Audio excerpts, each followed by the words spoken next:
حضرت سیدنا انس بن مالک رضی اللہ تعالیٰ عنہ جو حضور علیہ الصلوۃ والسلام کے خاص خادم ہیں، وہ فرماتے ہیں کہ حضور صلی اللہ علیہ وآلہ وسلم کی زندگی ایسی زندگی ہے، حضور علیہ الصلوۃ والسلام آپ کا کھانا پینا کیا تھا، آپ کے کھانے پینے میں اگر کچھ میسر آتا تو وہ جو ہوتے یا سلکا ہو، بہت کم ایسا ہوتا کہ حضور علیہ الصلوۃ والسلام گوشت کے ساتھ روٹی تناول کرتے، بہت کم ایسا ہوتا۔ اور حضور صلی اللہ علیہ وآلہ وسلم آپ کا کھانا کیسا ہے؟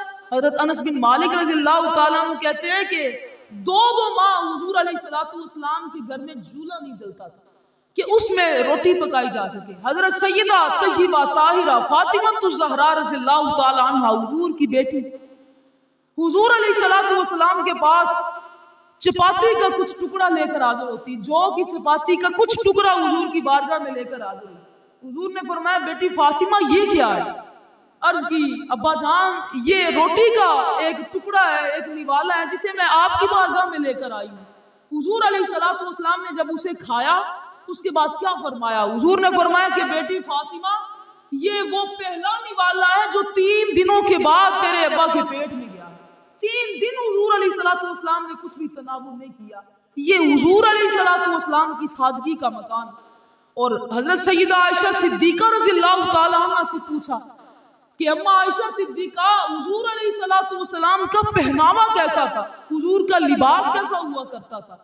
عرض کرتی ہیں کیا کہ حضور علیہ الصلوۃ والسلام کا لباس مبارک وہ موٹا اور کھردرا ہوا کرتا تھا۔ حضور موٹا اور کھردرا لباس پہنتے جس میں پیوند لگے ہوئے ہوتے۔ یہ حضور علیہ الصلوۃ والسلام جو کل جہان کے بادشاہ ہے، جن کے اختیار میں اللہ رب العزت نے یہ دیا کہ اگر اپنا ہاتھ اٹھائیں دوران نماز، اپنا ہاتھ اٹھائیں تو ہاتھ میں جنت کے انگوروں کے خوشے آ جائیں، یہ اللہ رب العزت نے اختیار دیا ہے۔ اور حضور کا پہناوا کیا ہے کہ ایک موٹا کپڑا آپ پہنا کرتے تھے۔ پھر آپ سے پوچھا گیا حضور علیہ الصلوۃ والسلام کا بستر مبارک کیسا ہے، حضور کیسے بستر کے اوپر سویا کرتے تھے؟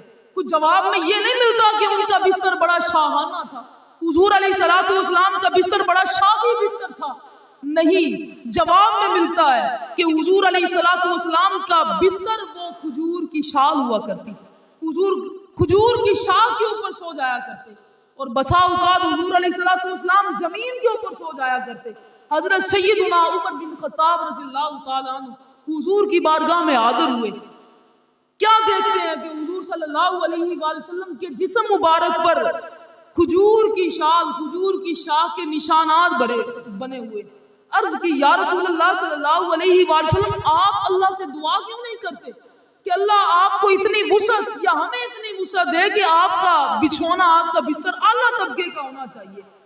حضور علیہ الصلوۃ والسلام نے فرمایا کہ عمر، حضرت عمر چونکہ دائرہ جاہلیت سے نکل کر دائرہ اسلام میں آئے، دور جاہلیت کو چھوڑ کر دور اسلام میں داخل ہوئے، حضور علیہ الصلوۃ والسلام نے جب یہ بات سنی تو حضور نے فرمایا کہ عمر تمہاری ابھی پرانی سوچ ابھی گئی نہیں، کیا تم نے اسلام قبول کر کے بھی ابھی اسلام کو اپنے دامن میں سمیٹا نہیں؟ کیا ابھی تک ایمان اور اسلام تمہارے دل میں پختہ طریقے سے راسخ نہیں ہوا کہ جو تم ایسی باتیں کر رہے؟ حضور علیہ الصلوۃ والسلام کا لباس، حضور علیہ الصلوۃ والسلام کا بچھونا ایسا بچھونا ہے۔ اگر ہم چاہتے ہیں کہ ہم اپنی زندگی کو آسان بنا لیں، ہماری زندگی آسان ہو جائے، تو پھر ہمیں رسول کریم صلی اللہ علیہ وآلہ وسلم کی سیرت پر عمل کرنا ہوگا۔